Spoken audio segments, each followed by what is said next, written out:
Governments are no longer denying it. The military are no longer denying it. And even mainstream media no longer denies it. They're here and have been here for a very long time. The Mutual UFO Network has been on the front lines uncovering the truth since 1969. And now we're sharing the truth with you.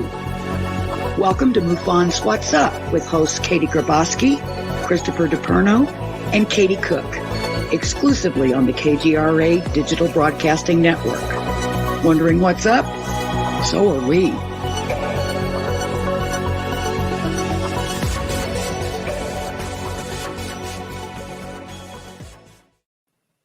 What's up? It's Thursday night, and you are listening to MUFON What's Up Radio, the show that says discovery starts with curiosity and curiosity starts with MUFON. I'm your host, Katie Griboski. I am Colorado MUFON State Director. I'm a STAR Team investigator, and I am also the administrator for MUFON's Mars program. I am so happy that you are all here with us tonight to kick off our first show. 2 hours of the best, fresh, latest UFO news, great speakers, great discussions, and this will air every Thursday night from 6 to 8 Eastern on the kgradb.com. I have a great show lined up tonight. As always, we endorse MUFON, the Mutual UFO Network. MUFON has been a leading organization on the front lines of always looking for answers and trying to figure out what in the heck is going on out there anyway, and answering that big question, are we alone in the universe? We've got a great show, but first I would like to introduce my wonderful co-host. You have seen her for over 2 decades on country music television. She is a UFO researcher. She's a great interviewer, and she really just likes to get to the truth of the matter. We're very simpatico in that way. I'd like to introduce my friend, Katie Cook. Welcome, Katie. Hi, I'm excited to be here, curious as ever, and let's go. I'm ready to dive in. Absolutely. Next, we have retired major crime scene detective who actually at the beginning was quite the skeptic. Didn't really believe in any of this, thought it was all bunk, until he decided to take a deep dive and investigate it for himself, which turned him into a believer. And now he is the Assistant State Director out of New York, Chris DePerno. Hi, Katie. Welcome, Good Chris. Evening, everybody. This isn't Good evening. Good evening.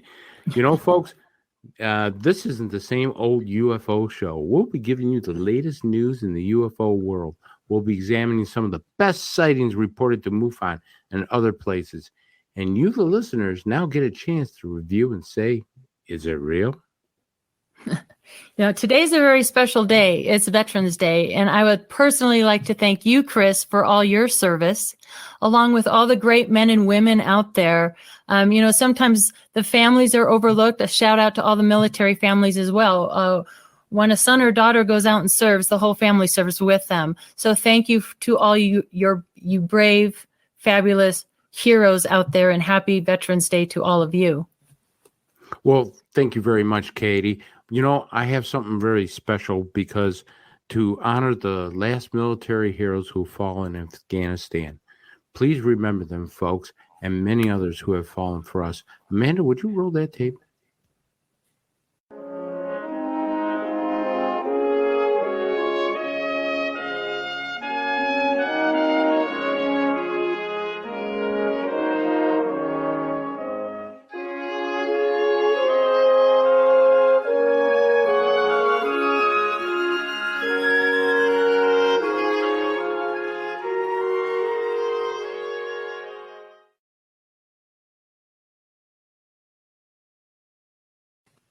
Folks, those are the last military heroes to fall in Afghanistan. Please remember them as you remember many others that have fallen for us and given us the ultimate sacrifice. Katie, thank you. And on to you. Yes. And Katie, I know that every Thursday, you're going to want to start it out with a shout out. So do you have something like that for us tonight? I do. Thank you. Awesome. Well, let's just start. Let's put a smile on everyone's face. Let's pull up my favorite UFO meme of the week for anyone that is just listening. Why alien abductions happen only at night. It's this alien mother with her alien child. It says, it's 9 p.m. and you're just now telling me you need a human for school tomorrow. I tell you, as a parent, I really appreciate that one. It's an oldie, but a goodie. I had to put it up there. And also every week I'm going to be bringing you things that like products that I find really interesting, either paranormal or UFO related. And this week I want to talk about paranormal pops. In fact, I'll probably have paranormal pops for the next few weeks because she has so many great pops. Okay, these are chocolate. Check this out. Hello, you know what you're thinking. Okay, I got to get some of those, Katie. It smells so sweet. I'm not going to be rude and do a podcast with my mouth full, but trust me, the suckers. I'm sorry, but you're totally going down here in a few minutes. So this is Paranormal Pops. My friend Wendy Robinson makes these. Hand makes them right here in the good old US of A. I love to support family businesses, and it's just her and her kids doing this business. So you can order them at paranormalpops.com. So if you have a kids party coming up or a MUFON meeting, or you're just like me, you're an adult, but you're still kind of like a child and you just want a UFO pop, definitely check them out. And Can you buy them in cases, Katie? Fun things.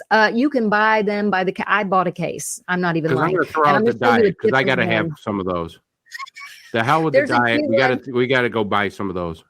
No, you absolutely have to have these. And I'm going to show you a different one every week. Because I mean, seriously, come on. That is so cute. You see the metallic eyes and the little nose, and so cute. It's about time we started abducting some aliens. So I'm going to be just keeping an eye out for fun things every week. And I'll be showing you guys what's up from week to week with fun UFO products. Now, Chris, I think you've got some UFO news and also a person of interest, right? Oh, boy, do I. All right. Let's start with the news. Revelations by NASA head Bill Nelson, speaking at the University of Virginia, raises some eyebrows, and boy, did he. At a recent University of Virginia event, current NASA administrator Bill Nelson raised more than just a few eyebrows with some comments pertaining to possible life outside the Earth, like we didn't know, and whether they may be visiting us now, like we didn't know. Nelson stated that I've talked to those pilots, and they saw something with their radars locking onto it. They all stated that they don't know what it was. Yeah, well, okay, listen to MUFON because we're kind of getting the idea. And we don't know what it is. We hope it's not an adversary here on Earth and that has some kind of technology. And what was he talking about? Of course, the Navy pilot sighting by Colonel Fravor and others concerning their tic-tac UFO encounters. His concern that these objects could be terrestrial enemies seemed to be terrifying him more than the thoughts of visitors from other worlds. Well, Senator Marco Rubio echoes this and recently said, who voiced similar concerns that he would be more comfortable with the aliens than would China and Russia having leaped ahead of us dramatically in technology. Folks, I think everybody kind of knows it ain't the Russians, it ain't the Chinese. Their comments remind us of the early space race, the U.S. and the Soviet Union when the Soviets shocked America with launching the Sputnik 1. Former Director of National Intelligence, John Radcliffe, under President Trump, alluded to the fact that the United States is apparently tracking objects coming into our atmosphere with our satellites and other technologies. And President Obama this year admitted that we don't know what these objects are. Quite a statement from an ex-president to make, huh? Nelson went on to say that we are currently looking right now for signs of life on Mars as a microscopic level. Now, folks, I got to tell you, other life has been visiting us for God knows how long. I don't think we have to worry about microscopic life. But hey, let them do what they want. But he conceded that the universe is so vast and possibly part of a larger multi-universe system that intelligent, civilized life from other worlds or alternative universes may be visiting us now. And that, folks, is the weekly news. All right. All right, so we're going to go on right away with our persons of interest. This week, Admiral Thomas Wilson and the famous Wilson Papers, 15 pages of notes that state a craft of unknown origin was discovered. This craft was not man-made by human hands. And is this a hoax? Well, as some believers, they think this is the holy grail of UFO disclosure? It might be.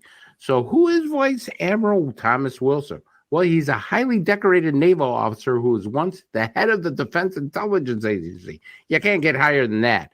This guy is one of the few people who is in the know of every secret in the United States and was in control of almost every single black project, or so we thought. Now, I can't say it better than John Greenwald, so let's watch the first tape. It consists of just 15 pages, but the implications are astounding.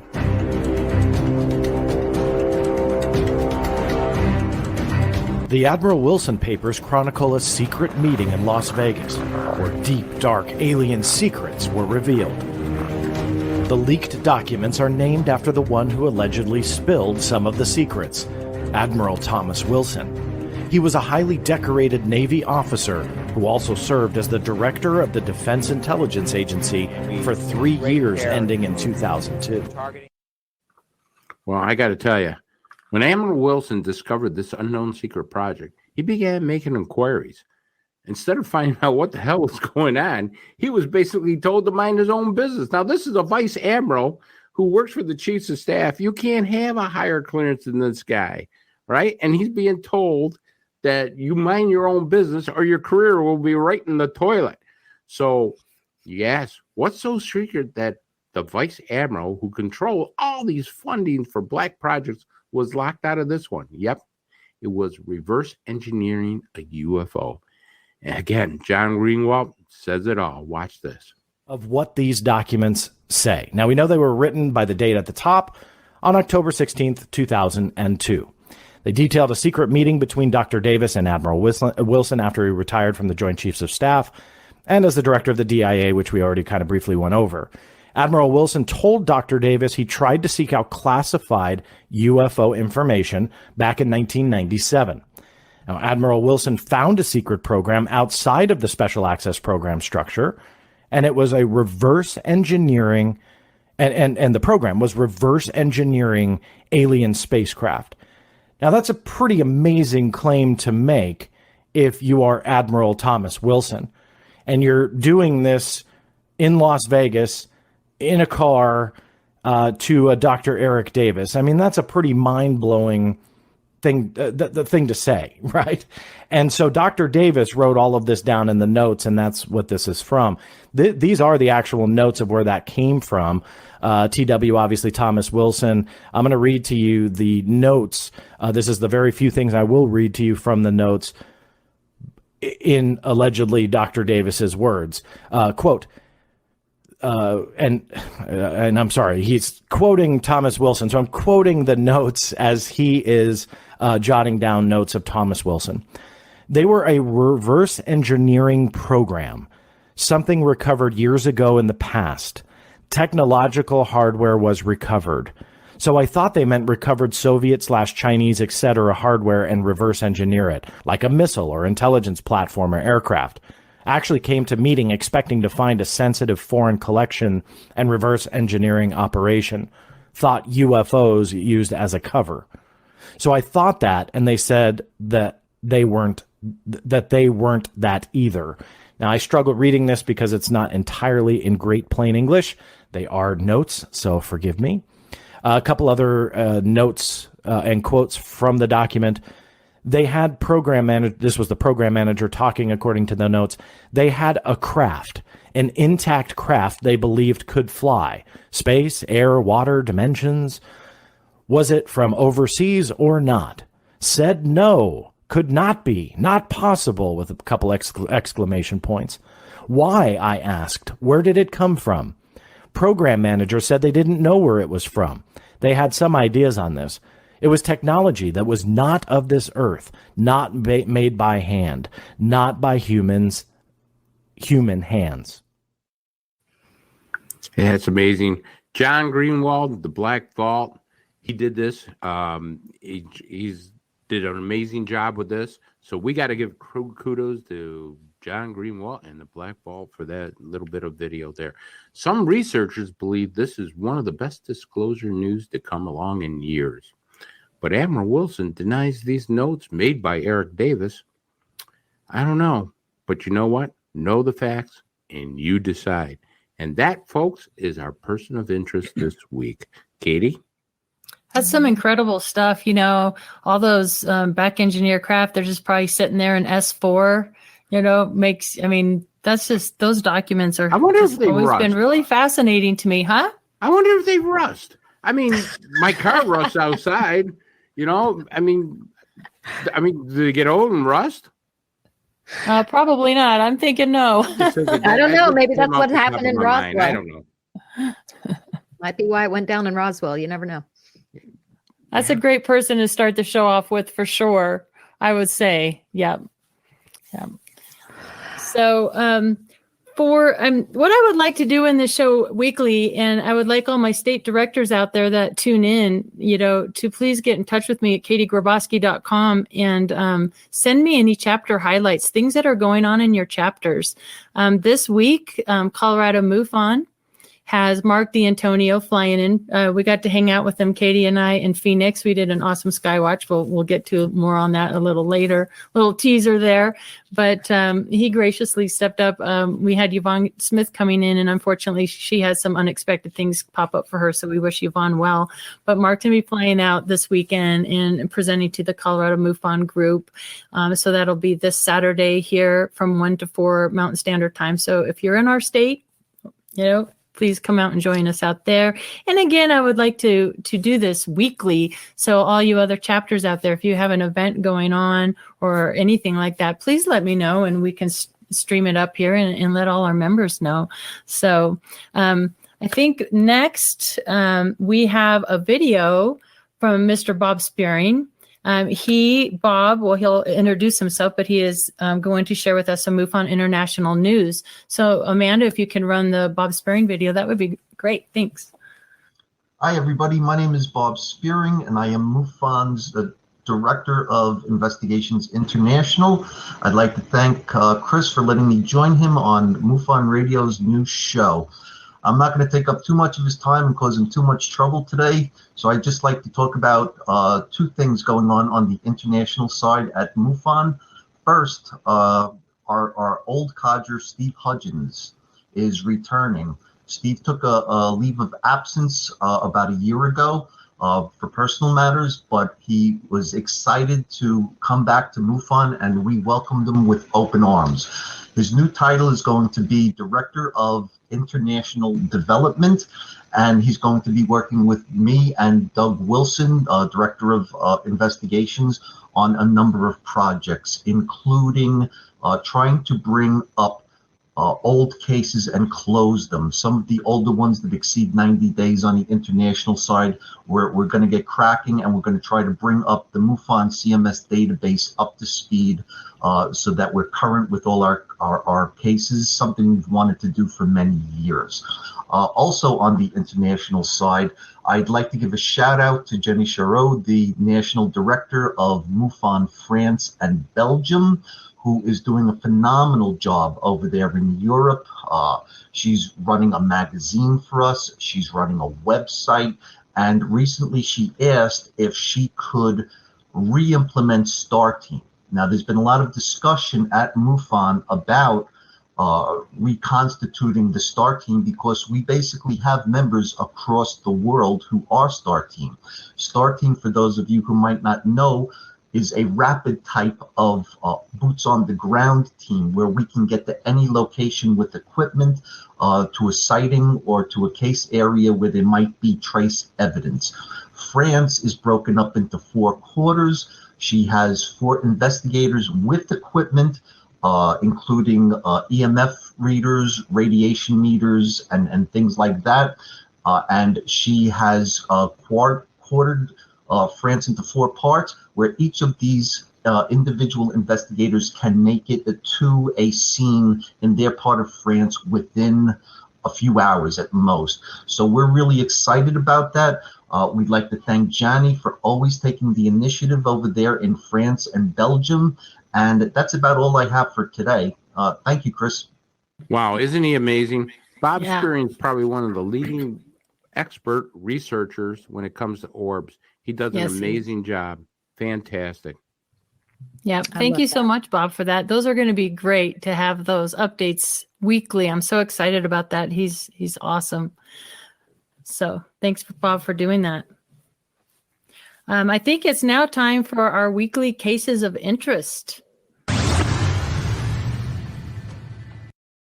And this week, to kick it off, we're going to do 2 cases. I couldn't decide. There was so many in there. And really the criteria for this, when I go into CMS to pull these, I look for completed cases, and I try to keep them as current as possible. So within the last few months. So our first case is case number 118170. It comes from us from Austin, Texas. It occurred September 6, 2021 at noon. Very quickly before we show the video here, this was a spinning disc-like object viewed in the sky northeast from his location. The object moved up and down vertically and left to right continuously. As I stood up to gain a better vantage to see it, the object appeared to drop rapidly behind the tree cover. As I sat back down in my pool, which sounds nice, the object raised back up again. I observed the object for 20 plus minutes. The object appeared white or transparent and was not close. I estimate it was at least a quarter of a mile or more in the distance. The object did not appear to have any sound associated with it, no humming of drones, for example. The witness was quite sure it was not a drone, and I watched this video over and over again. It's really interesting, and we'll show it here in a second. But if you watch, you could kind of see this white circle go around it. It did appear to have a spinning white lights as viewed in the image and video, and it was concluded as an unknown UAP. So Amanda, if you'd like to run video case 1, please, that'd be great.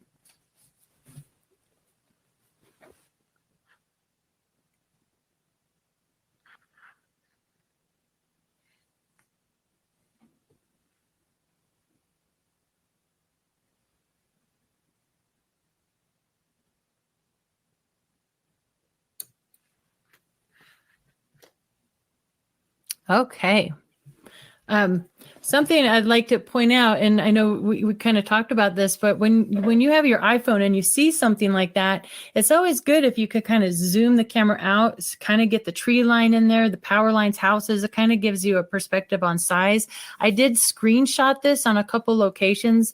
So when he took the photographs, he did take a couple pictures, and this is so much better because you can kind of see the size of this thing, because you do have reference, size of reference from the trees and the power line. So that is one still shot. And then I zoomed in, I changed the contrast ever so slightly to kind of see there. And you can kind of see there where that little light seemed to be spinning around. They did have a video person take a look at it. It seemed genuine. So I think that's a pretty interesting case right there. What do you guys think about that case? Yeah, I definitely thought I could see some rotation. And isn't it amazing when people capture UFOs on film, how they seem to change so much in shape. I mean, that's so fascinating to me. I love that you got that still shot and were able to really zoom in. It looks so long. Of course, that could be from movement as well. I mean, it's hard to say. You know, it could be the camera, but also a lot of people reported they thought they had clear shots, and somehow or another, they always get distorted. I just wonder if it's maybe the effect of them hovering like that, or something that distorts the actual video that comes in. Very interesting thing, because that wasn't a bad shot. It wasn't a bad video. And like Katie said, it was rotating there, and it was moving here, and then it starts to hovering. Definitely doesn't look like a drone. Definitely you can rule out a Chinese lantern and all that stuff. So I think we got a good one there. And that is one of the biggest frustrations. I'll just say this. I know for people when they can see it with their eyes, and they see this amazing craft, and it's like trying to shoot a photograph of the moon. I mean, you're always later on going, if you could have just seen it in person. I know that's just such a frustration. Right. And with those little cell phone cameras, I mean, a lot of it's the camera, it's far off in the distance. You try to zoom in, it gets pixelated, and the more distorted it looks. So, I wish we all had these great telezoom lenses, but we don't have them sitting around ready to go at a moment's notice for a UFO. My big question on that case would have been, how did it exit? For me as an investigator, I would have really zoomed in on that, because if you're watching it for that long, again, another, it's a really interesting thing, but 20 minutes is a long time for a craft to be just hovering there. So, if it lowered down, then I would go, probably a drone or something like that. Now, if this spinning craft that hovered there for this amount of time just shot off, now we have an incredible case. So that's a big question I had. How did it exit, or did it just dissipate? Did it disappear behind the tree line? There's all sorts of different scenarios that something could have exited, how it could have left the scene. So, because I know for me personally, if I was watching something that incredible, I'd wait until it wasn't there anymore. Well, one of the things that is amazing about this is that MUFON was able to send it to people who do forensic, photography type of stuff, and been able to look at it and said, hey, this doesn't look like a plane, doesn't look like a drone. It's certainly not a Chinese lantern. So, right. That's the nice thing about MUFON, when you have these expertise to come in and take, these photos or video and be able to analyze it by the pixel, then we can say, hey, we got something here. Yeah, absolutely. Okay, so case number 2. This is a fun case, also with a video. And I again did some screenshots from that video and did a zoom in here. But this is case number 117656 out of Kissimmee, Florida. It occurred August 30th, 2021, 9:15 p.m. It says, my boyfriend and I were on a flight back from Florida to Texas, and he was recording with his phone from the window seat. Lo and behold, we see what we saw on this video attachment. The flight originated in Dallas-Fort Worth, Texas, then departed at 5:55 p.m. and arrived in Orlando at 9:41 p.m. The couple was returning home. I like this part. So when you're interviewing a witness, I think it's really cool because they talked about why they were shooting. Like, why were you shooting out of the plane? What got your attention? And it's cool because this witness said that he and his wife were flying. They had young kids that have never flown before. And so he was just filming, there's the wing. And you could kind of faintly hear it in the video. Like, there's the wing of the plane. Look at the clouds. Then he turns the camera and this is the inside of what a plane looks like. And, the mom says hi and then pans back around. So bear with me in the video, because after that, when he pans back around, he'll start zooming in on something. And he's like, he can't figure out what he's looking at. And it gets clearer as the video rolls. So Amanda, if you can roll case number 2 video.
Wow. Super interesting. Yes, I love this one. What do you think, Cookie? Well, first of all, what a sweet dad, like wanting to show his kids what it's like to be on an airplane and everything. And yes, technically, could you fake something like this? Could you edit it? Yeah, I suppose so. But the movement seems so smooth between the wing and then seeing this craft and And then the way it just seems to literally be keeping up with the plane. It's like it's flying alongside, like it's watching the plane. I just love this one. I think it looks pretty genuine to me. I gotta tell you, if I was that guy, the first thing I'd be saying was, "What the heck is that?" And I'd be going, "Why is that so close to the plane?" Right. It's just it's great that he was able to catch that. I mean, that has to be investigated more, and I think that video has to be broken down into seeing exactly what that object is. I mean, it could be just about anything, but I gotta tell you, Cookie, I kind of agree. We might have something there. Yeah. It's one of, I thought, could it be dirt or something like that on the window? But obviously this is a still shot I did. It's almost cube-like, and this is pixelated. It almost looks like the exhaust of this thing is coming out, on one side of it. So, it certainly had exhaust. I don't think it's dirt on the window or anything like that, because it wasn't there at the beginning of the video. He panned around and came back, so I think this is a really intriguing. And then, of course, I was like, could that be a bug? Or, well, no way, not out at a plane. I'm not at that. And we're getting more and more. So that was kind of a funny thought. But so, yeah, I think this was a good one. And, we're getting more and more cube sightings throughout the United States. So the cube sightings are very interesting, and they're where they were uncommon at one time. They're becoming more and more common, just like orbs. That's right. Yeah. And this thing did have sort of a cubular shape to it. So that's really, really a good case right there. So that's going to be fun going through these every week and finding, fresh new things that hopefully are not in the journals and aren't out there anywhere. And our listeners can see something new. So that's the cases for the week, guys. Well, Katie, if you get any more information on that one, be sure to let us know. I'm very interested in that one. Yeah, I certainly will. All right. Cookie, do we have something like an ERT update? Yes, we do. So in case any of you don't know, MUFON has a special team. It's dedicated to cases involving contact with non-human entities. Now, these contactees are called experiencers, and the Experiencer Resource Team, or ERT for short, is headed up by Gwen Farrell. Gwen's going to be popping in now and then and giving us updates, but many of you may not know much about Gwen or the ERT. So we actually have a little video we are going to roll right now so you can learn more. Check it out. Hi, my name is Gwen Farrell.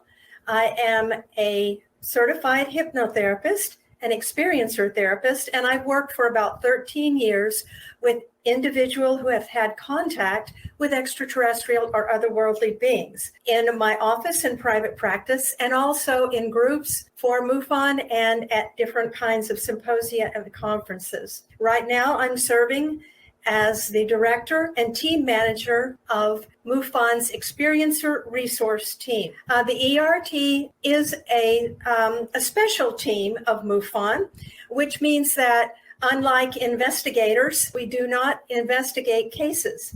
We work directly with experiencers, contactees, and abductees. We have about 55 members on the team right now. We are all qualified experts in the field of human ET contact and otherworldly events. We come from all over the United States and around the world and from many different walks of life.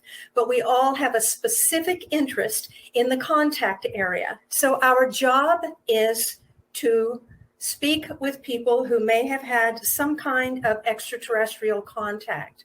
We listen, we try to guide them, and we try to refer them to therapists or groups within their area of the country where they can go on their own to receive help if that's what they choose to do. In addition to working directly with experiencers, we also work with MUFON field investigators in their cases. Sometimes they need assistance or they need advice, and we work with them there. We don't make judgment about the people that we speak to.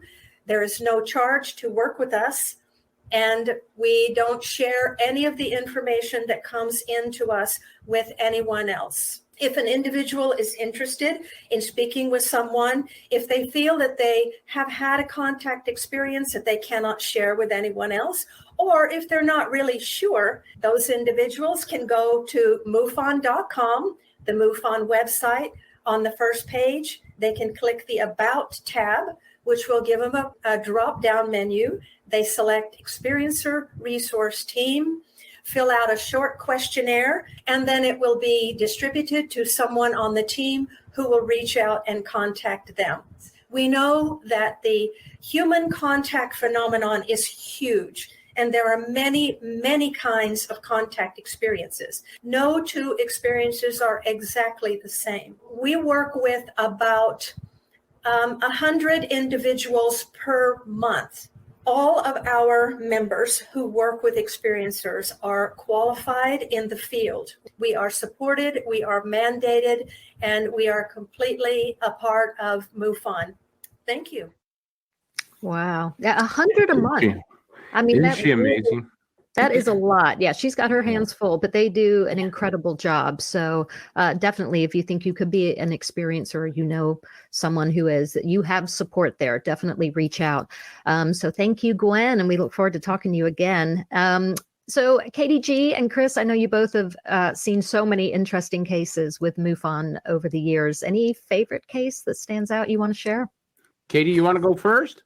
Sure. Something I always like to tell people when I talk about, what I do, because people are pretty curious. A misconception a lot of people have are that if you have a UFO sighting or something you can't explain, often it's at night. That's not true. Half of my MUFON cases that are unknowns are actually daytime sightings. So a lot of people have really good encounters, in the middle of the afternoon. One of my favorite cases happened in 2015. And this woman, she lives out here in Parker, Colorado. She was on her way to work, just typical everyday morning, her regular routine, on her way. And she spots something out of her peripheral, and she slows the car way down. And she's like trying to get a handle on what she's seeing. Again, another great thing I love when witnesses try to rationalize what it is they're seeing. Am I seeing a bird? Is this a helicopter? Is this, what am I looking at? And she's driving slower and slower so much. She's like, okay, this isn't a bird. This isn't that. So she pulls the car over, right? And she's watching this thing, and it's a close encounter sighting. Although it's one witness, it's always great if you have more than one witness, but it was close. It was just above the tree line. And she sat and she's watching this thing for a good minute or something. And she said it was like just kind of shape shifting. And she's like, what am I looking at? What am I looking at?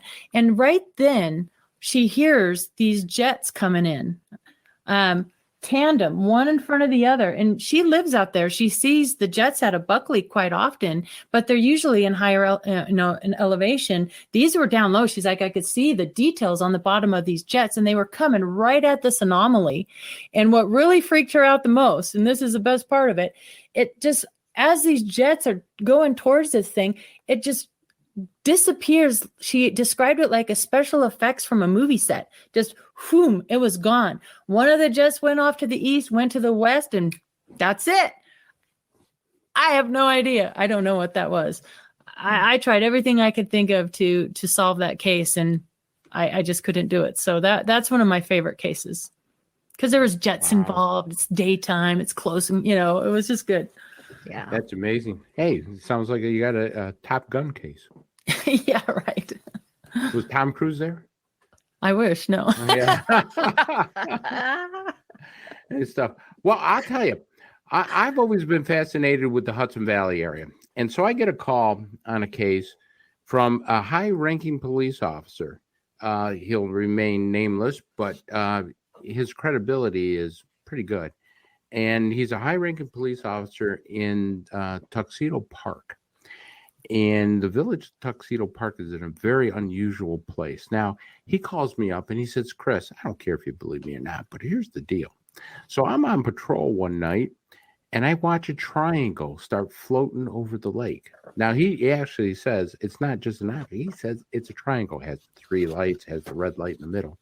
He says, but the unusual thing was a barrel-sized object. It wasn't a barrel, but a barrel-sized object. He dumps into the lake. I said, you're kidding me.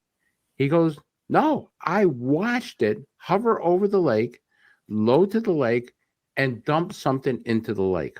And then it took off at an incredible speed. And he says, we've always had UFO sightings here in the Hudson Valley area, but also at Tuxedo Park.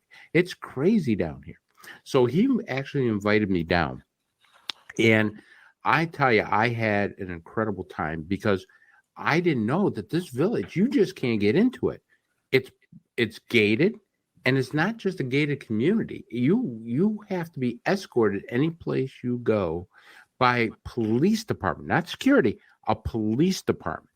And they have to know your business and everything before you enter that gate. What I found out was that in that village was one of the most top secret laboratories in the world, called the Tower Building, done by a guy by the name of Alfred Loomis.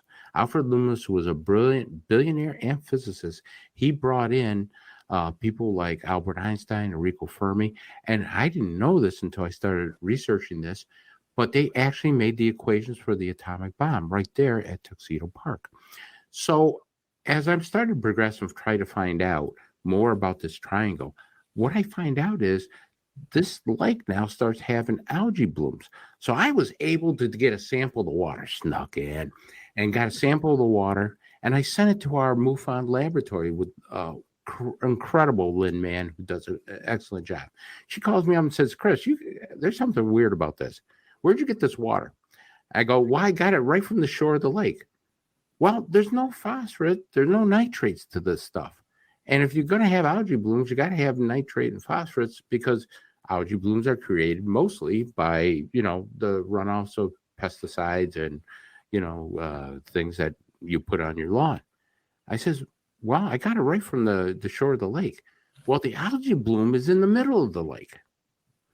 So she goes, that's kind of weird, because most algae blooms start at the shores. I said, but here's the other amazing thing about this lake.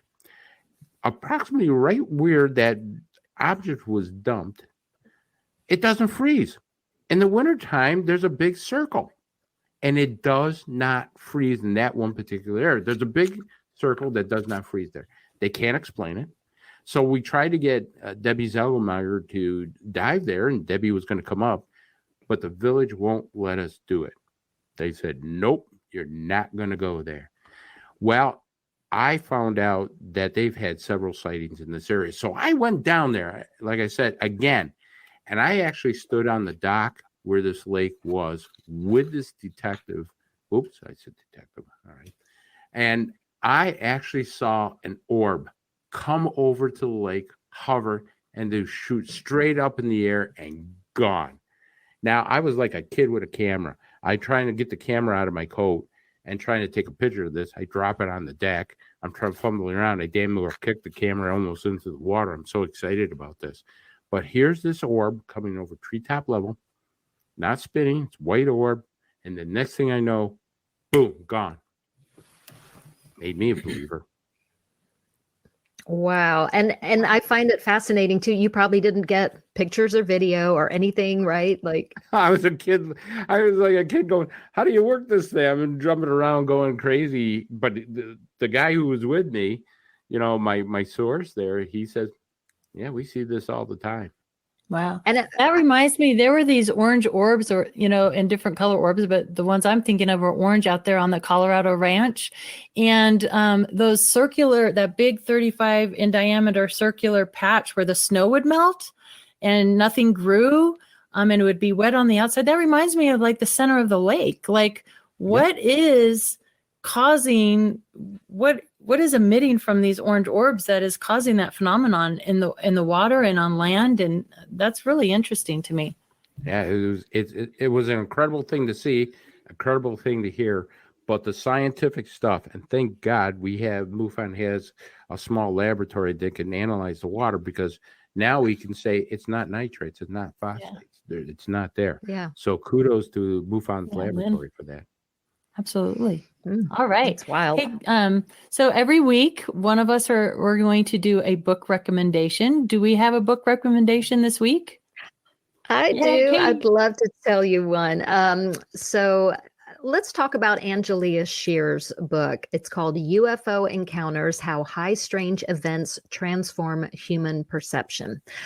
I love this book. I highly recommend it. Angelia was, of course, a dear friend of mine and you two. Both you, Katie and Chris. She was MUFON's Investigator of the Year in 2019. And in fact, I think we have, yes, that picture. Look how beautiful she was.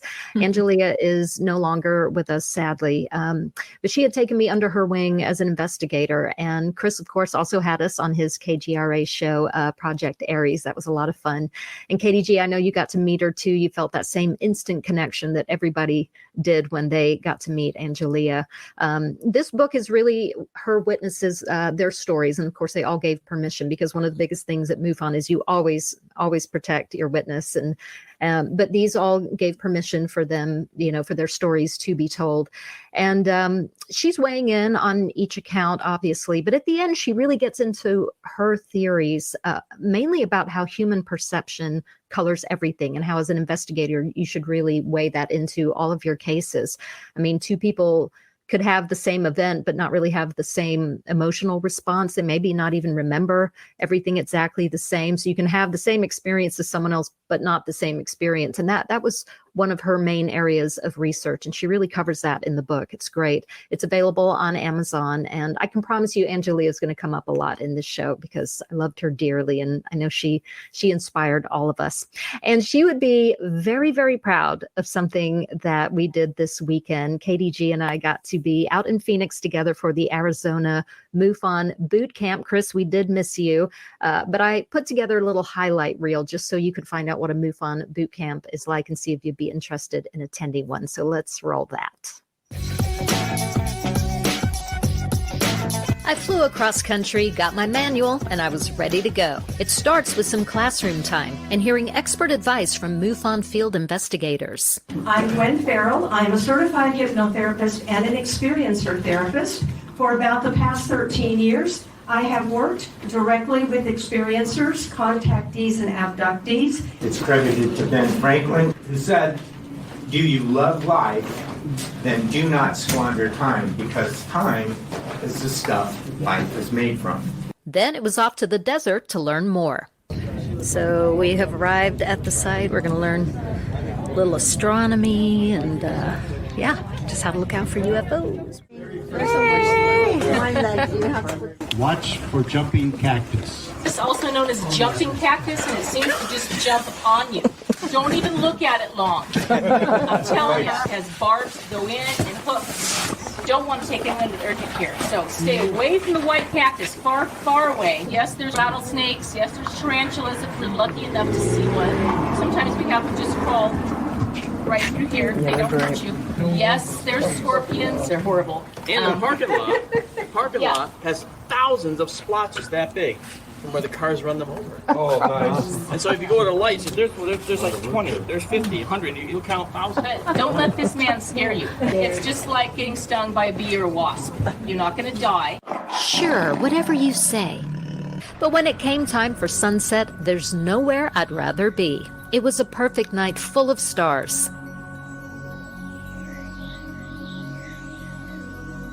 And some people brought serious equipment. We even managed to find some scorpions. They weren't so scary after all. Then it was time for a good night's rest so we could be up and at 'em again Sunday morning. Good morning, everybody. Last night was a blast. I'm so excited to be here and hanging out with my awesome Arizona MUFON friends. Also, I've got a field kit in the back that you can look at that I use, one of my field kits with a lot of nifty electronic stuff in it. After some classroom learning, it was back to the desert for our practical test. Practical is you guys proving that you have learned how to do what you're going to learn from John and Stan, teaching you forensic field work. And these guys are the best, so you guys need to consider yourselves super lucky that you're learning this from the ex-Navajo Rangers, because they are the best at what they do. Who, what, where, when, why, and how. You want to be thorough in that investigation. When you have that sense, trust that. And just so you know, that sixth sense, everybody has it to some degree. But it's like a muscle. If you use it, you can develop it. Hoax is where it's obvious, where somebody has deliberately created an event and executed it. It means like they build a drone of some type, put a whole bunch of lights around the bottom of it, make it look like a flying saucer. And you got to find out where the truth lies. I can have 5 spots out here in the desert, all picked out and all baited with alien artifacts for you guys to find and bag and tag and collect correctly. And then you're going to prove that you know how to do that and fill out the forms the right way. So, how did we do? They did tag and collect all of it. Initially assessing the scene, safety was number one. Really, the focus was teamwork. And they processed the site correctly. They made assignments. Everybody has been following the guidelines religiously. They were number one. They did really good. And to wrap it all up, we got our certificates of completion. Thank you all for being here and having the right attitude and everything. It really, really helps. Thank you, Stacy. We had a blast and even managed to get a few plugs for the show. What's up? What's up? What's up? What's up? Yay! Oh my gosh, Katie, I love that video. Oh my god. Oh my God, that was What an a amazing great video, time. Cookie. Chris, we missed you out there. That was amazing. It was an amazing weekend. I love the Phoenix group. Oh my gosh. All the new field investigators coming in. Just a great time. And we have so many coming in now. Even in Colorado, there's a lot coming in. So Here's the it's just amazing awesome. part. I Next gotta year, tell you. people, next year. Here's the amazing part about MUFON is that MUFON isn't just something you join and say, okay, now I'm a field investigator. It doesn't work that way. There's a lot of people out there that say, hey, I research UFOs and do this. But in MUFON, the organization says to become a field investigator, you got to become a certified field investigator, go to MUFON University, where you will learn all kinds of stuff from astronomy to biology to how to interview people, how to collect evidence. And it just takes it one bit further than that MUFON now puts on boot camps all over the United States. I hear that another one is coming up, and we got this great one in Arizona. So, folks, if you ever wanted to go out and join MUFON and really know how to research UFOs, you join the organization, you go to MUFON University, and like these two great girls did, you go to boot camp. Yeah, and I feel like I should say, very clearly, I am not a certified field investigator just because I did the boot camp. Some people might go ahead and go through becoming a field investigator and then decide to go to the boot camp to meet other investigators and to brush up on their skills. Or you can go ahead and attend just to see if you really think you would be interested in becoming a field investigator. And so, it doesn't matter what level you're at. If you want to go to the boot camp, it's just a great way to connect with other people. I met so many awesome people, and I got just a better idea of what it would be like to be a field investigator. I find it a little bit intimidating. Katie and Chris have already been doing this for years. I've been investigating much more on a, well, I'm gonna say less professional, but less official level for sure. And I was a little intimidated, like, gosh, if I became a field investigator, would it eat up all of my time? Would I ever know enough about astronomy? Well, this kind of just helped demystify it. Yes, there is a lot to learn. You take it very seriously. MUFON has certain protocols. They have certain ways they're going to do things to have that quality control. So you have to take it really seriously. And I'll tell you, the manual it's pretty thick. And like Chris mentioned, there's, the online university and everything. So there is a lot to it. But if anything, I came away going, I could do this. I just need to study hard and learn from people that really know what they're doing. And this is definitely something I could be doing. So it's really exciting. And honestly, it really was a lot of fun. Yeah, you bring up a great point. Like, it is for all levels. I mean, no matter how long you've been doing this, anytime I go, you're always picking up some new tidbit of information. Refresher courses are always great. And, the demystification, like you said, anybody can come in and work hard and be a field investigator and do their due diligence, and everybody brings something unique to the table. And we have great mentorship, I think, in the organization. So there's always somebody to reach out to and connect with and train. So, all great points, Katie, for sure. I just like to say one thing real quick, is that you don't have to be a rocket scientist to go to MUFON University or anything. There are a tremendous amount of people out there. When you come into this organization, it's like a family. And when you come into it, there's all kinds of people that will help you. I mean, I'm the assistant state director here in New York, and I get calls and stuff from people. Hey, Chris, what do we do about this? What do we do? And we work together as a team. And that's the greatest thing. We work together as a team. Yeah, and what I was going to say is I really enjoyed the classroom part of it. I thought I was just going to enjoy being in the field, but it was really kind of fun to feel like I was going back to school, you know, and everybody that volunteered their time to help teach a class, they all brought something very different to it. I mean, that's the other thing about MUFON is, yes, there are certain protocols. There's a certain way that you want to do it to make sure, you know, you're doing it the right way, but everybody brings their personality to the table. That's the strength is a lot of these different personalities. And the classroom part of it, you know, so I don't know about you guys, but back when I was in school, I'd just be like, there's like drool coming down my face. And you know, I was so interested. None of the classes went on, or no specific speaker went on for like 3 hours. So, you know, just really kept moving. And I just couldn't get enough of it. And they're like, all right, it's time to go out in the field. I'm like, wait, no, I'm still enjoying the classroom part. And the only thing that really freaked me out, as you saw from the videos, when they said that there were tarantulas out there. Thank God we didn't see any, because I think I just would have passed out. You would like be having to take me back to the hotel. I don't think I could have handled that. But, you know, I don't care if an alien comes down, let the UFOs land, beam me up. Just do not show me 8 furry legs. I can't go there. What's that old song? I don't like spiders and snakes. Yeah, no. And that's why you got to have a boot camp up in the northern area where you don't have tarantulas and rattlesnakes. All right, we got to start thinking about one up in New York or Pennsylvania. There you go. I'm down with that. No, really, it was beautiful to be in the desert, though. I mean, and you can't beat those stars at night. When that sun went down, I was just like, oh, this. It was an amazing sky watch. We had Mark D'Antonio there, and I learned so much. We got, you know, to see Andromeda, the galaxy. It was just a cool sky watch. So next MUFON training event is in Tennessee. And then a little teaser here. Next week, our guest is going to be Stacy Wright. So we get to talk more about that great weekend last weekend with her. So yes. So we're getting ready here to go to break. We have our guest and how appropriate to have the executive director, Dave MacDonald, as our first guest. So we will be coming back with our special guest speaker here shortly.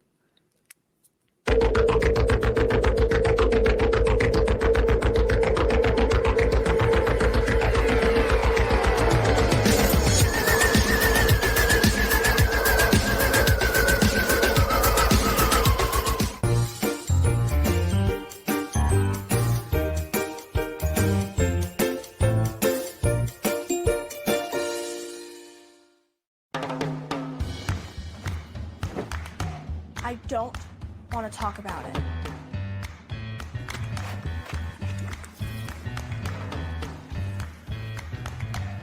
I don't want to talk about it.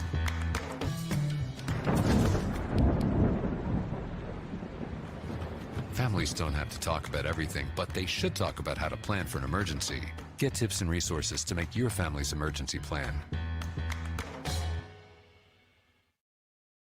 Hey members, the new KGRA-DB app is now available on iOS and Android devices. Gain on-demand access to any KGRA-DB programming. Download any show directly to your mobile device to listen or watch on the go. Go to the App Store and search KGRA-DB. Welcome to the new KGRA digital broadcasting website, thekgradb.com. Here you'll find great new content, including the KGRA Classics, great shows from our archives. You'll be able to see the show times and information so you can see what show is currently on air. The on-air live button, so just go to this section and you'll be able to hear the show live with exceptional sound quality. We also have the Vault section. Make sure to subscribe to get access to great content and special features. We have the make content for our latest news and events, so make sure to sign up and you can be part of our forum. So make sure to check out the new KGRA digital broadcasting website, thekgradb.com. We look forward to seeing you there, and we hope that you enjoy the new website.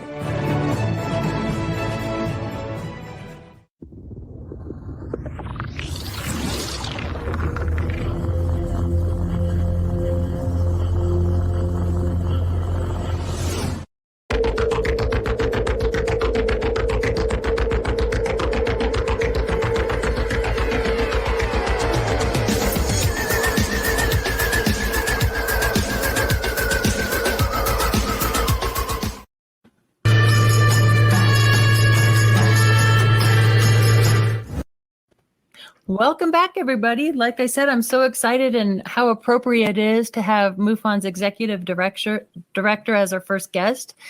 David MacDonald was appointed director in 2012, and he served for 18 months. And then in 2020, he was appointed again by MUFON's board of directors. His love for ufology for him started at a pretty young age, around the age of 10 and 11, when he read a book called Project Blue Book and many other flying saucer books, because back in the days, that's what they were called, flying saucer books. And his love for ufology, really from that early age, it never stopped, and he's been involved ever since. He's an entrepreneur by nature. He went on to establish and run several businesses. In 1991, Dave founded Flamingo Air. It developed into a full-blown air carrier operation, and he and his wife Sharon McGee have further developed Flamingo Air Academy, which is now Cincinnati's premier flight school and is the world's largest airline dispatch school. Sharon was awesome. Dave and Sharon and I got to sit up at the symposium and talk. I don't know, it was like 2:00 in the morning, and she is such a delight and just a wonderful lady. He is also a professional pilot and an avid scuba diver, and like Sharon, both dive masters, they are pursuing their love of adventure, which I admire greatly. How awesome is that? They are members of the MUFON dive team. So shout out to Debbie Ziegelmeyer and all our great MUFON dive team members. I think that is one area in ufology that is really overlooked a lot of the time is the underwater phenomenon. After all, our planet is a big blue ball of water. So, they're coming in and out of our oceans. And Debbie Ziegelmeyer too, hopefully she'll be a guest on this show, just came out with a wonderful book on that topic. Dave's involvement with MUFON runs very deep. He was the state director for Kentucky, field investigator administrator, Star Team administrative director, and assistant director of investigations, and is executive director of MUFON. And to top it off, it's a family affair. And Dave, that's really where I'd like to start this conversation, is for you to talk to us and tell us about, how this has been a family adventure for you guys, for the whole gang. We're all involved together with it. Sharon, of course, she's a field investigator. My daughter is a field investigator. My grandson's a member. So we're all involved. They can't get away from me. See, I keep them working a lot. Must awesome. Be an interesting topic at Thanksgiving dinner, huh? Oh, yeah, sometimes it is. Sharon? She's one of the office directors. Her sister Marty was the administrator for the CMS, or at least the field investigators back in 11 and 12. So they're back on the scene, so they help out. And then, of course, we have Hannah, who's over at the office across the way. So, we stay busy and have a lot of fun. Yeah, let's talk about your new office and the big move, if you want to kind of fill us in on how all that happened. Listen, I'm still recovering, trust me, on this one. It was a massive job, but the decision was made. You see, in the past, the office seemed to move to wherever the executive director was. So in 2012, it was in Cincinnati. And then from when my term was over, it moved to Irvine, California. It was out there. So we made the decision, we're going to do it one more time, one more move, and it's final and permanent. So it took months. We packed up everything, had it shipped to Cincinnati. We got some lovely offices. I mean, I refer to it as the seemingly abandoned warehouse located by the airport. But they're very nice offices. We've got a huge warehouse storeroom sort of thing where just hundreds of thousands of files are stacked. And it's a fraction of the cost. So MUFON, I can tell you, it's stable, it's on course, and we are truly rocking. We're going places that I think even a few years ago, nobody ever thought we'd pull off. So I'm all over MUFON. It's doing great. That's so good to hear. And the whole we'll never move again. I have heard that before. No, but hopefully you won't have to. I know it's a lot to move. I want to dive right in with a big question, but why not? What is the strangest case that has ever come across your desk at MUFON? My personal one, it's one of the strangest and one of the most fascinating for me. And this was when I was on Star Team. I think it was 2009. We got a report in, a lady in Buffalo, Oklahoma. Now, if anybody ever comes up and asks you, where in the world have you been? And you say, oh, nowhere. Well, that's right next to Buffalo, Oklahoma. It is the most desolate place I've ever been. Beautiful, just beautiful.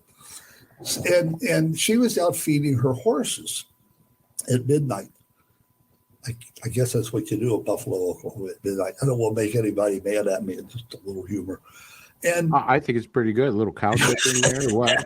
So she's feeding her horses, and she saw a light that attracted her in the sky. And she saw it moving across the sky, watched it, and darn thing comes around, makes a turn, and starts coming directly at her. Now, this terrified her. It terrified her to even talk about it when I interviewed her. So she talks about how she grabbed her little dog up. The dog was terrified too. She puts it in the pickup truck. She's trying to run across a gravel driveway in flip-flops to get into the truck, which she does. And she takes off up the drive to the main road, you call it. It's gravel road. And she realized that to get back to town, she has to drive under this thing. Well, no, she wasn't going to do that. So she goes the other way. It's a dead end road, but her landlord lived down there. So it's probably 1 o'clock in the morning by now. She goes flying into this man's driveway, lights flashing, horn blowing, and it's Buffalo, Oklahoma, 1 o'clock in the morning. Jeez. So the fella came out, tried to get her all calmed down. He did for a while. And they had to call the husband to come and to pick her up. And he got there and took her home. They filed the report and came through Star Team, and off I went. So when I got there, it's terribly desolate. And what she referred to as the corral is not much more than a circle of split rail fencing, some sort of little lean-to. And there was the first thing that caught my eye, right as she described in her report, there were 3 circular impressions in the field grass, triangular shape. And it was so clear that you could actually see it not only set down, but it slid forward a little bit.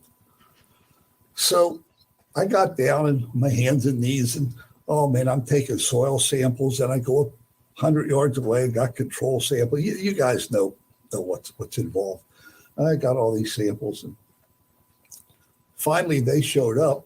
It was getting evening by this time, and I had gotten pretty much everything I needed from the scene, and was going to do an interview with her then and tomorrow, the next day.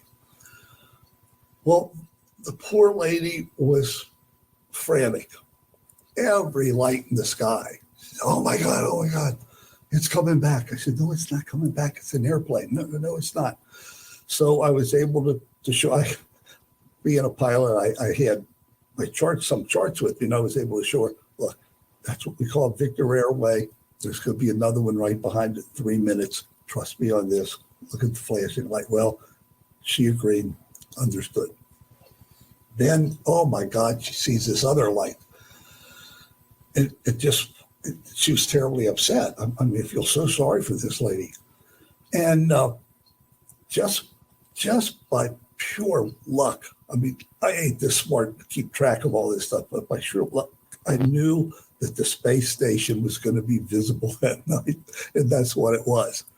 So we're sitting there, and the fellow, the husband, he very calmly said, well, Dave, he said, what's that? He pointed up. And I looked up, my jaw dropped open. I was speechless. I never in my life seen anything like it. It was 5 alien green, acid green globes in a triangular pattern, just silently looking across the sky. Now we got 2 sightings going on. So to make a long story short, I got all the samples, got back to town, submitted it all. And the reports came back that the samples taken from the crushed down area were totally hydroponic. They would not accept one more drop of water. Where outside of those 3 circles, everything was normal. The horses, and you got to kind of keep in mind, these were her pets. And she knew every square inch of them. And she took me out, she showed me, and there's a triangular 3 white dots on this horse's shoulder.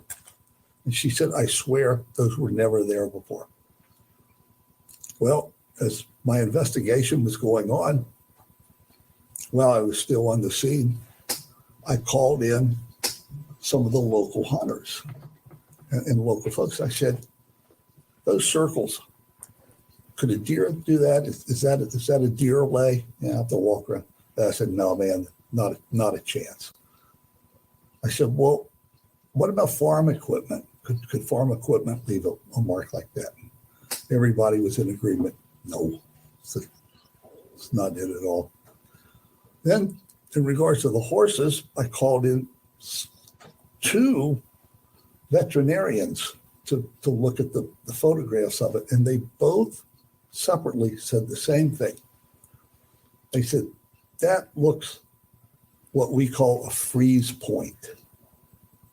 And it's when an extremely cold instrument is applied to a horse or whatever for scientific purposes, and it takes all the pigment out of the hair. Wow. Or it can be a bug bite. These are the kind of things that investigators put up with every day. Well, it could be this, but it could be that. So anyway, it was ongoing. And I don't really, you guys don't have the time for me to go into it in depth, but I actually think it was an abduction.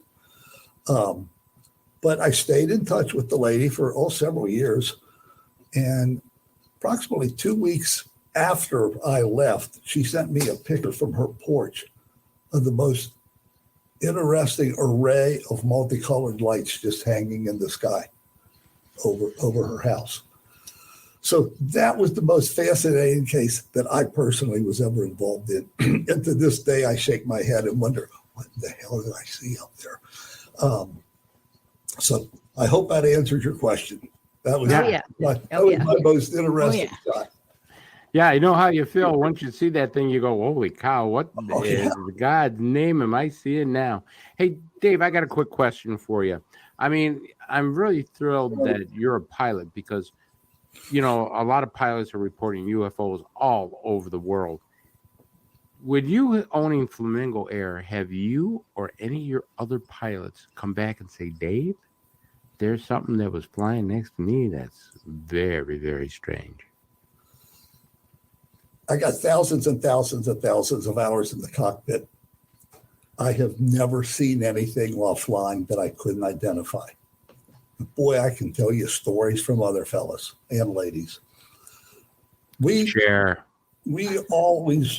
used to give airplane rides. Man, I've given more little kids their first airplane ride than you could ever shake a stick at. And it got to be about 10 o'clock at night one night at the airport.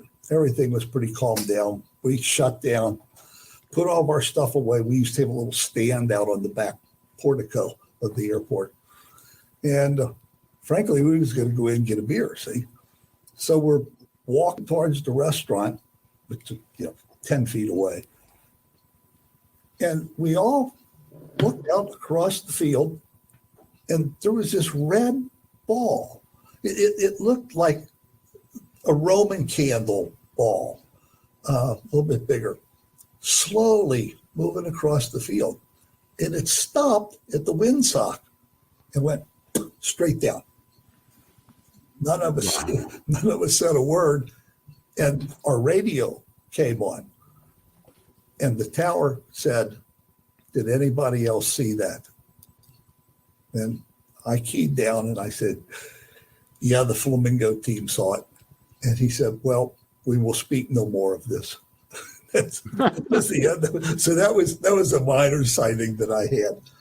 But there's a case in Little Rock, Arkansas, where the center started getting reports from pilots, a major airline, 3 of them.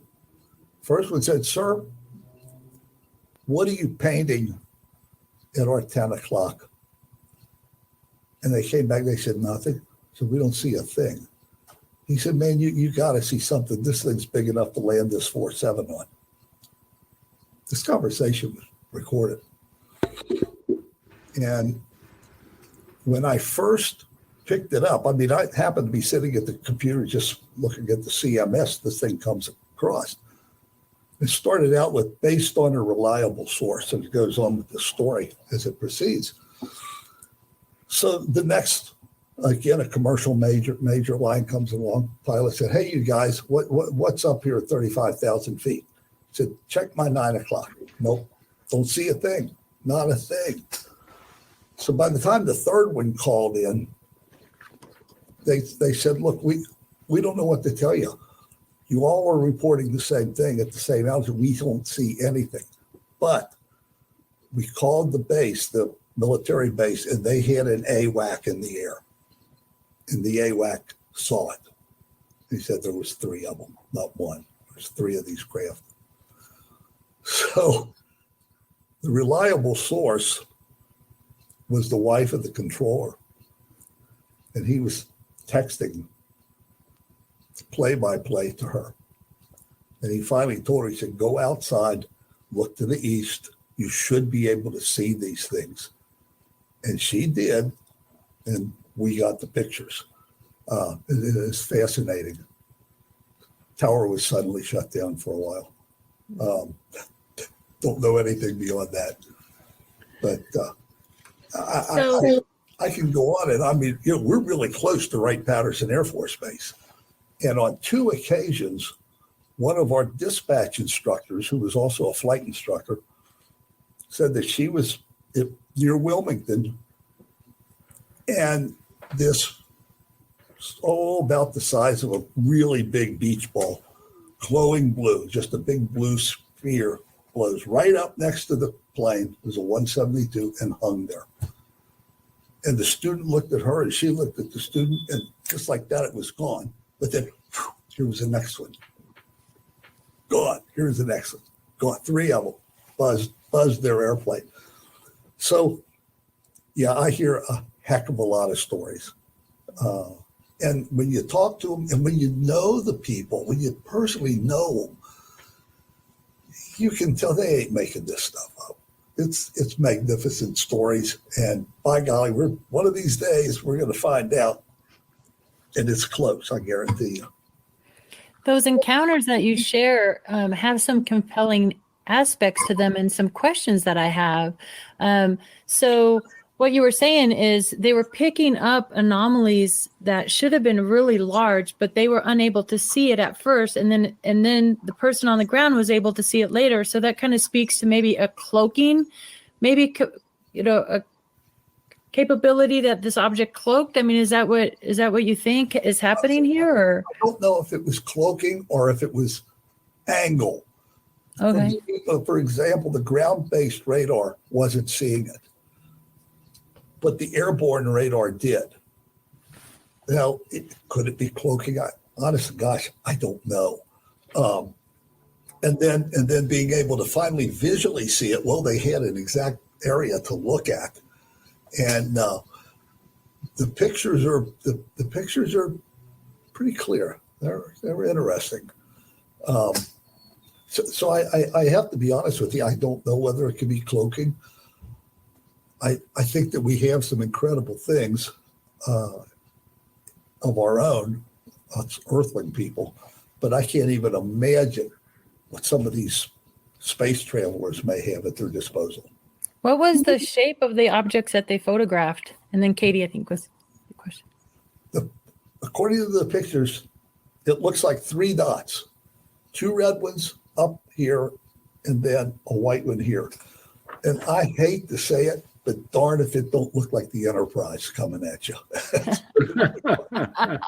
I really hate to say that, but that's what it resembled.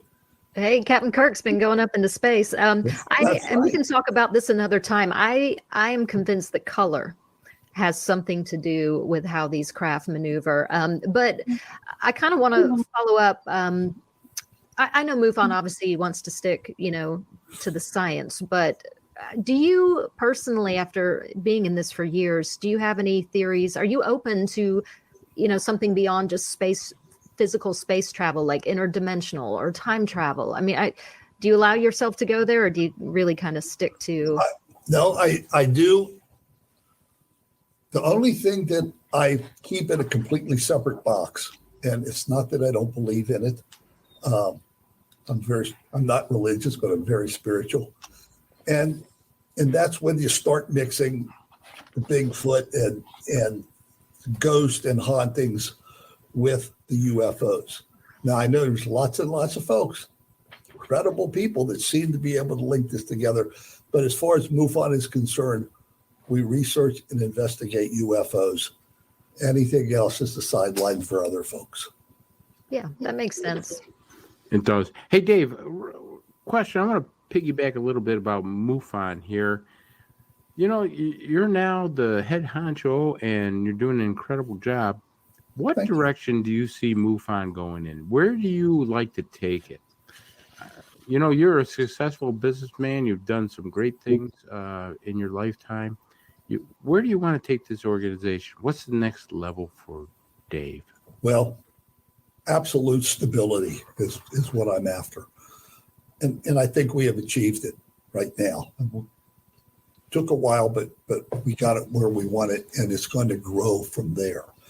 And I honestly think, and like I say, we've all heard it before, but I honestly think that MUFON is on the verge of its golden era. I really do. There's so much breaking loose, so much coming out. And here we are, and we're actually in a position to say, told you so, told you so. And I'm hoping that we get the recognition for what we are.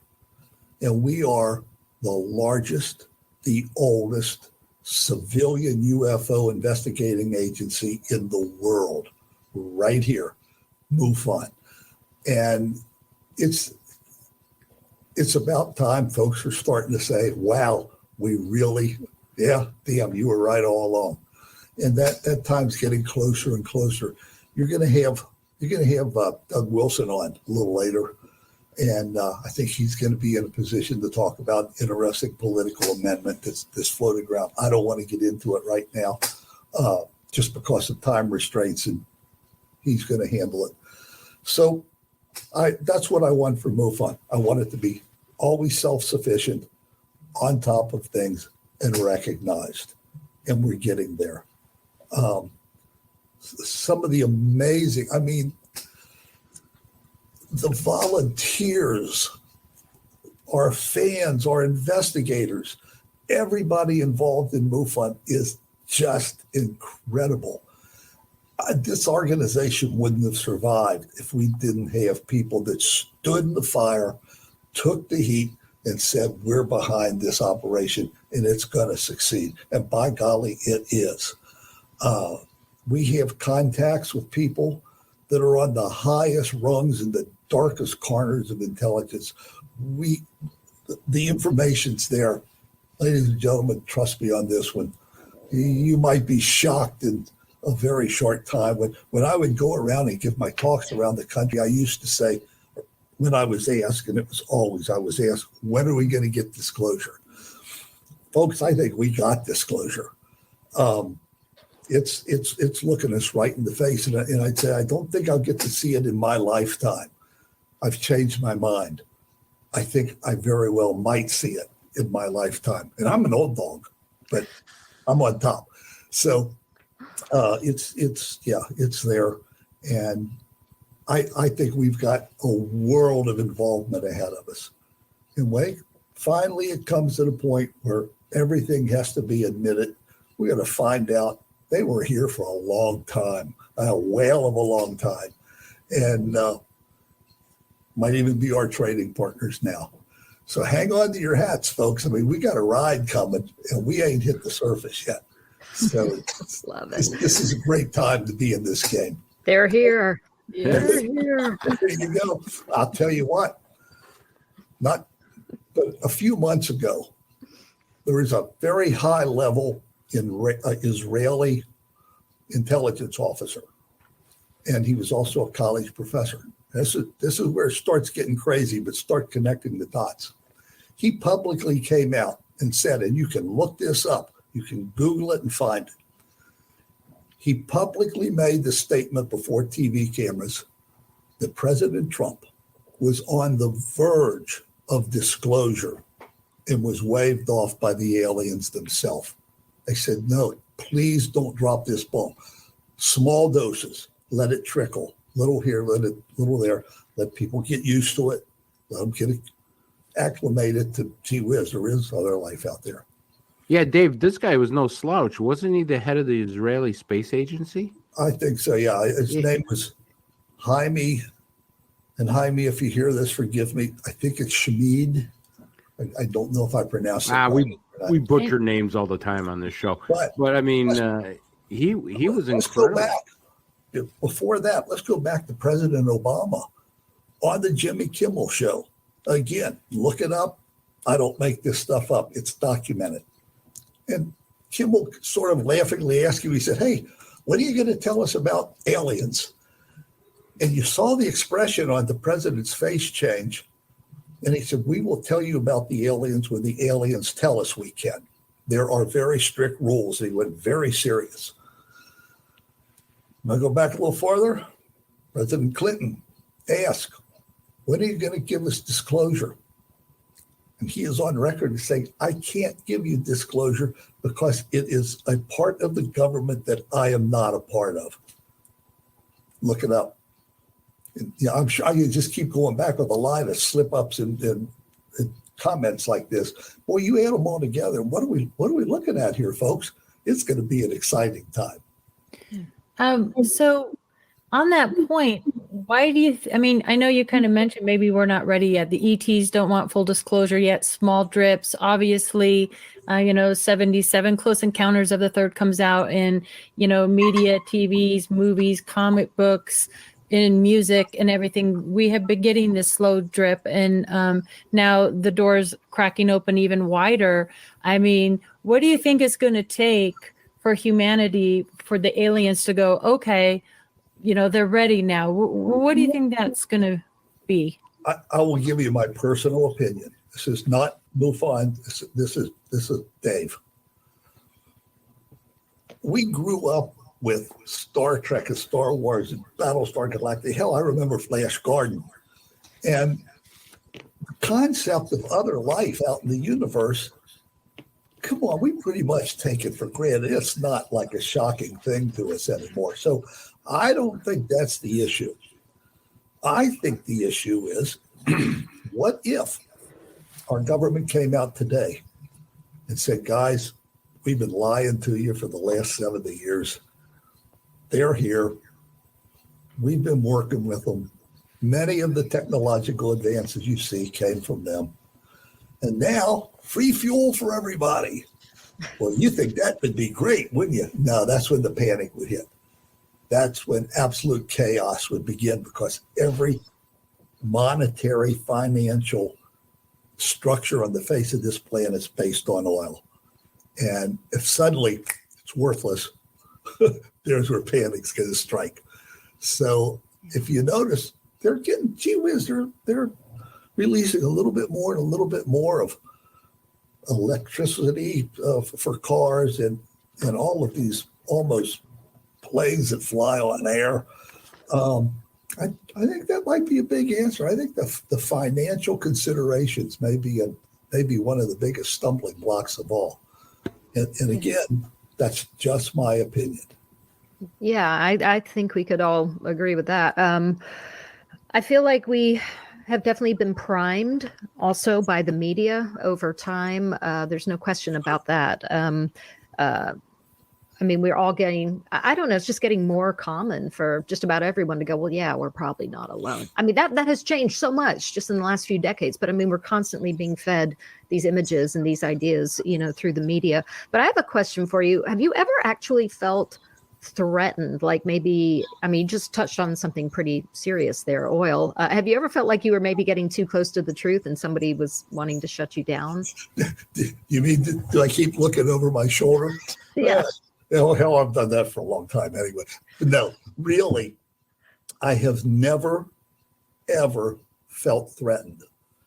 And I mean, I have met with some of the top agents in Europe. I mean, we got good connections, good friends throughout France, Italy, Germany, England, and some of these contacts are high-powered people. I mean, we was dealing in 2012, 13. I had personal meetings with the head of JPON, and some very, very impressive people from all over the world, the Central European Space Agency, all these folks. And the things that were discussed were absolutely fascinating. But I've never actually felt threatened. I did get a warning from one of our close people, MUFON people, and it was when I took possession of the Stringfield documents of Len Stringfield. I don't know, you guys might be too young to remember when we got this stuff, but it's 60 volumes, I think, of hand-entered documents, reports, synopsis of every day. And I was told, by more than one person, Dave, be careful. There are people who will kill to keep that silent. So even at that, I grew up on the streets, and I never actually felt seriously threatened. Okay. Now, Dave, I want to just jump in real quick on that threat word, because now you hear Marco Rubio, start mentioning the word threat. You hear Will Cook, the captain of the USS Nimitz, use that word. And even other researchers are now saying, are they a threat? They're using this word threat more than they ever have before. Give me your take on that. My take on it is they are not a threat. If they were a threat with the technology they have, we would have been blown up 1,000 years ago, maybe 10,000 years. I don't know. But the technological strength these folks have, on one hand, I say we wouldn't be a match for them. On the other hand, I think just maybe we could. But the point is, all these folks, all these reports, and I understand that almost every day naval commanders are going into the Pentagon and saying they're buzzing us, they're circling us, but they have never, ever attacked us. They have never outwardly just tried to take a shot at a ship and blow it up. Never. So from that standpoint, I do have some comfort that if they're smart enough to get here, they're beyond that. Either that or we got some weapons that we don't know about that we can take care of ourselves with. But I honestly do not feel a threat. Speaking of weapons, why do you think, there's so many of these really good, credible multi-witness reports of our nukes being taken down by ET? So, what do you think that's all about? Well, yeah, and we do. We have credible resources. And by golly, it happened. Not only to us, but to the Russians as well. And probably the Chinese. This was going on probably in the 70s, 80s, that stuff was happening. Maybe they was just showing, hey, we can do this. You guys are going to blow yourself to smithereens, and we ain't going to stand by and let it go too far. We can shut you down. But they didn't attack us, and everything came back online. Right. I sometimes wonder if maybe they care more about the planet Earth than they do humans, or maybe they're just waiting for us to all get our stuff together and, like you said, be ready for disclosure. So. Well, and we have to figure that we're dealing with more than one kind too. I think we have a tendency to talk they. It's like, well, there could be a lot of different days. Maybe they're taking turns, cycling in and out, giving each other permission. All right, you go this week. It's like a timeshare. You go babysit those Earthlings. They're children over there. Pathetic Earthlings. I'll tell you, I saw the darndest thing. Let me throw this in. I got a National Geographic History magazine laying there. It's the latest issue. And I opened it up, and there's this section on Egyptian mask, like death mask. And there's a picture of one in here that they say predated when before Egypt even came together as a force. And it looks just exactly like that lollipop you're holding up. It is a perfect green alien face. I'll have to figure out how to take a screenshot and send it out. It's just amazing. Well, I want to follow up on that. I've always said the way the Egyptians were trying to paint these huge black eyes and wear these elongated headdresses and everything. I'm like, they were totally being visited by aliens. And I just don't see how that is not super obvious. Okay, I want to just be a little silly here for a second. First of all, I love the way you say folks when you're talking about aliens. I just think that's adorable. UFO or UAP? Everybody's trying to force us into this UAP label now. I'm just a UFO girl. I love that so much. Do you have a preference?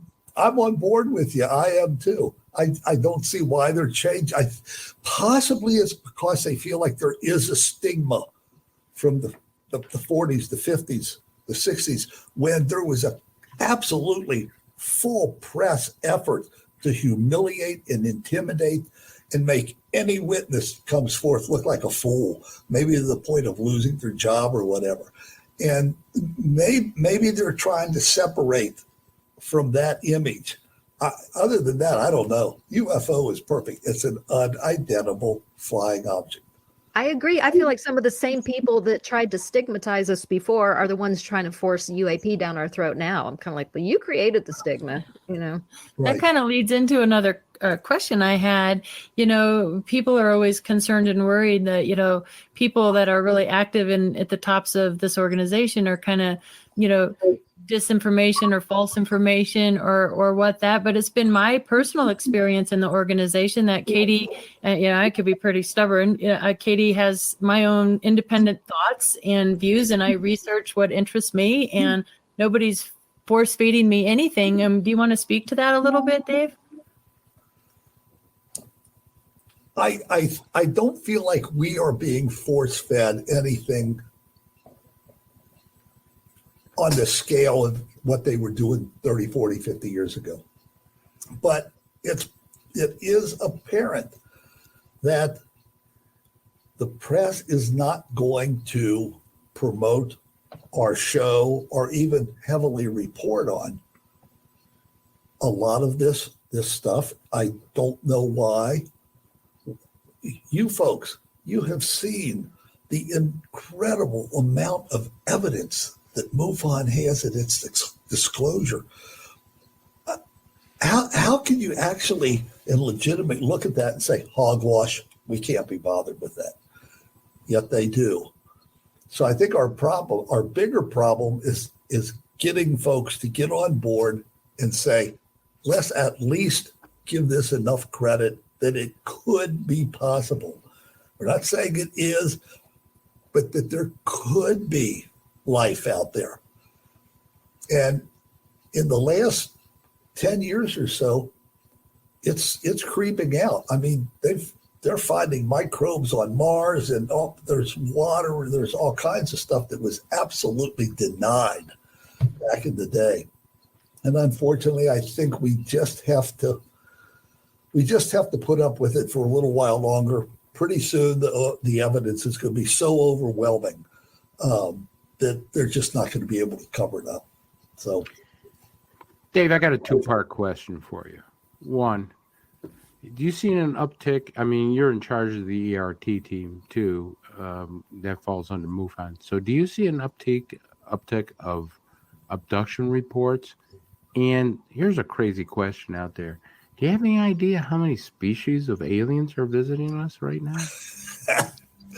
I mean, I hear all this crazy stuff, so I got to ask that question. It's not just the grays. I kind of hear that, you know, these praying mantises and mantas or whatever the hell is visiting us.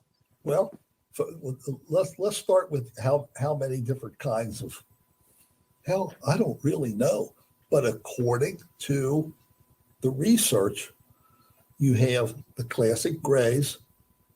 Then you have some real tall grays as well. You've got the Nordics that supposedly look just like us, except with blonde hair, blue eyes. You've got the reptilians. Well, are they really from another planet, or are they living inside of this planet? There's interesting evidence either way you go. And then you have the mantas type of critter.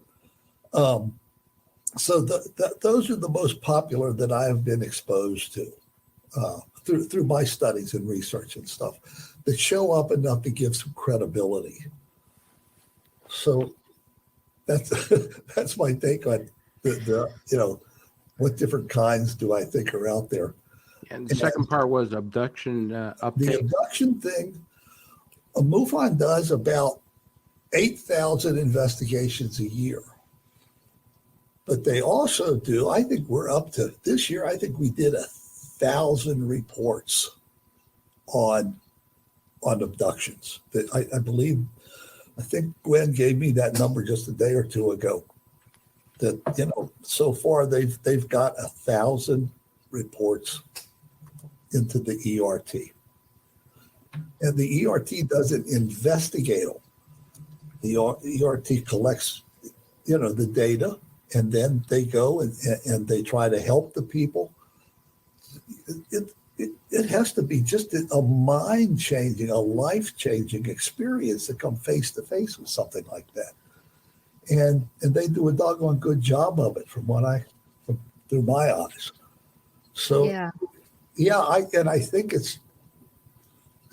I think that people were getting a little less terrified to actually openly say, I think this happened to me. So there is an uptick. I want to follow up on that. So I remember John Schuessler, of course, one of the co-founders of MUFON, telling me when we talked a couple of years ago, I was talking about the stigma, and he said, oh, there's no stigma anymore. And really, compared to when MUFON began, I mean, yes, it's not a big deal to talk about, I saw something in the sky. I think it is still a very big deal to say, I think I'm an experiencer. I think I've had contact. I do think there's unfortunately still a lot of stigma around that. So I was wondering, you know, you were just talking about the ERT, you know, just what MUFON is doing to help break that stigma down, because I do still think we have a long way to go in that area. Oh, I agree with you. Absolutely. It takes a long time to change people's minds and to change their outlook and ideas.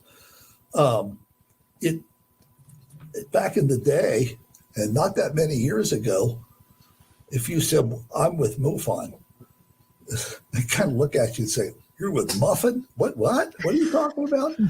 And don't take this wrong. I'm not trying to self-aggrandize myself, but it seems like anywhere I go, if they find out I'm the director of MUFON, God, I'm a sudden rock star. And it's gratifying, very humiliating, or I should say humbling. But that's a vast difference than what I think those that went before us had to face. You know, that was like, oh, yeah, okay, when are you going back to the home?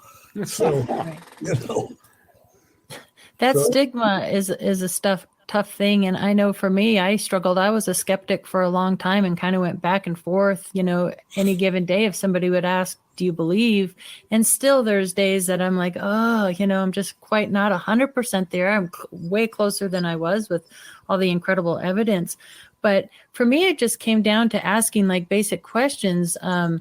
First, do you believe there's life out in the universe? Well, that seems pretty an obvious yes. And then the next question is, do they have the technology to get to Earth? And if so, would they visit? And I think just looking at our own nature, we're curious. We want to know about other planets and Mars and everything else.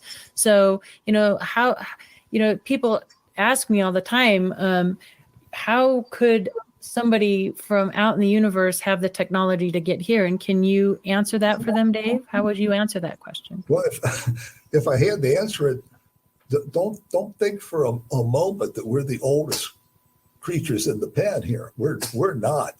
And you have got literally, I'll sound like Carl Sagan, you got billions and billions of planets inside of billions of galaxies. I mean, it is so massive that anybody of normal reason has to admit at some point, okay, it's possible. It's possible. And once we can get that far, that's a big deal. But so often you will hear scientists, and I was one. I started my career as a chemist. But they say it's absolutely impossible. Laws of physics won't allow it. That's the physics that we know. There can be technologies out there far beyond anything that we've discovered yet. And that's how I'd answer it. They could go and do this stuff because they have found the key. So, yeah, I heard the statement made one time, if you can imagine it, we already have it. And that was Ben Rich said that, as the head of the Skunk Works. And, it was quoted that Einstein was right, but there was a mistake in the calculation, and we found the mistake. So, you hear stuff like this and you think, we don't know it all. Holy moly, if we knew it all, we wouldn't be fighting with each other in the streets and doing the crazy stuff we do, because we'd have better things to occupy our time. But I believe that there is things out there that we haven't even started to consider. Yeah, absolutely. And look how much we've grown with our technology. I mean, it's exponential. I mean, the explosion in growth just over the last few years. We don't know where we're going to be in 1,000 years. And look how far we've come with AI. How do we know that, really what's visiting us isn't more AI, less flesh and blood? And they could have left 1 million years ago and just sent them on the course. I mean, we just don't know. I was going to say a funny thing. You were talking about people mispronouncing MUFON. I have a friend that always calls it MOFO. Yeah, it's pretty funny. Quick question for you. There seem to be, not that it's complex, it's not just two categories, but a lot of people will say, wow, I had a sighting. It was amazing. I'd love to know what it is. And then there are people like the woman that you mentioned earlier from Buffalo, terrified that every light she saw was just this horrible fear would come over her. I feel like that's always an indication that there could be an abduction involved. I just wonder, if you've seen that pattern too. I have, yes. As I mentioned a couple of times already, it is a life-changing experience. It can be for the better. It can be for lesser. But put yourself in their shoes, and here you are, you're face to face with something. You don't know what it is. You don't know if it's going to eat you. You don't know what it's going to do to you. And you go through an experience that may or may not have been less than pleasant. I mean, it could run from a spiritual experience to abduction and rape. I mean, it's just imagine how you would feel being faced with, my God, what's this thing? What is it? And what is it going to do? So I thoroughly understand that, but generally, and some of the folks from the RT would be better to answer this. Generally, if they have somebody to talk to that they trust, that could be worked out. That could be worked out, not quickly, but it can be worked out. the folks that I know that I have interviewed that have faced this, they can't stop talking about it. They just can't stop talking about it. And so that's a factor that kind of figures in too. I mean, it is so mind altering. What can I say from there? Yeah, it kind of makes it hard to just get up and go to work the next day. Like, oh, nothing to see here. I mean, your whole paradigm is just, Right. It's very true. Very true. It's a good thing we have that ERT team for sure. Dave, what's the next step? Where as far as classified stuff, what do you think the next drip disclosure is going to be? It'll be a drip. I don't know what. I think it may be just a little more concession that, yeah, man, we don't know what's out there right now, but we're working on finding out. I was talking to an attorney up in D.C. who worked with the Pentagon, and the Tic Tac video that came out, it said what the story they're trying to sell at the moment is it's the Russians. Yeah, okay. And they all laughed. I mean, it was an open judge. Yeah, we think it's either the Russian. We think it's Russian technology, but we're trying to find out. We don't know for sure right now. So, I have a quick comment on disclosure. Sorry, did I cut you off there, Chris? No, absolutely. I'm just laughing because the Russian and Chinese. Yeah, right. Okay. I think we all it would be nice if the government would tell us a little bit more. They've told us a little bit, and like you said, it's going to keep dripping out. But I feel really passionate about the fact that the more people are just willing to do this, the more we all can just get together and discuss our experiences, and the more people are willing to come forward. I mean, it's kind of like we're making disclosure happen. Right. How can this many millions of people around the world have all seen a craft or had an encounter with a non-human entity? I mean, at a certain point, the numbers are just going to be like, it's not that big of a mass delusion. I mean, it's gone on for as long as people have been carving on walls. I mean, at some point, I think we sort of take this into our own hands and just say, sorry, you can take your time, but we got to go. Yeah. Right. Absolutely. I think that's what's happening. It's there's no stopping the snowball rolling downhill, and we will be the advocates for disclosure for sure. I know we only have a couple minutes left here. Dave, Katie, and Chris and I want to thank you for being our most wonderful, awesome first guest on our show. It's just been such a pleasure and a delight to talk with you. I can't wait. The symposium next year will be here in Denver. Right. So looking out to hanging out with you and sharing more. And, I do too. And this has been great being with you folks as well. And I'm honored to have been given the chance to be the opening speaker. I hope I didn't drive too many people away, but I don't think I did. But thank you for having me. It's been absolutely wonderful. And just keep looking up. And I don't know how much time we have left, but it's just the beginning. I mean, for MUFON, we've got so many marvelous things going on. We've talked about our own laboratory and how well it's doing, and the dive teams. We're very close to wrapping up the Observer app, and Project Aquarius is moving towards becoming the largest searchable, translatable UFO database on the planet. I mean, we're going to town here, folks, and it's coming together. So that's right. Well, thank you so much, Dave. And I want to thank my wonderful co-hosts, Katie Cook and Chris DePerno. And as always, a big shout out to our producer, Bill Skywatcher, and our assistant producer, Amanda Curran. Thank you so much, everybody. This is our first show. Hope you all enjoyed it as much as we all did. And we will see you all next week on MUFON What's Up? Sleep well tonight. MUFON is awake.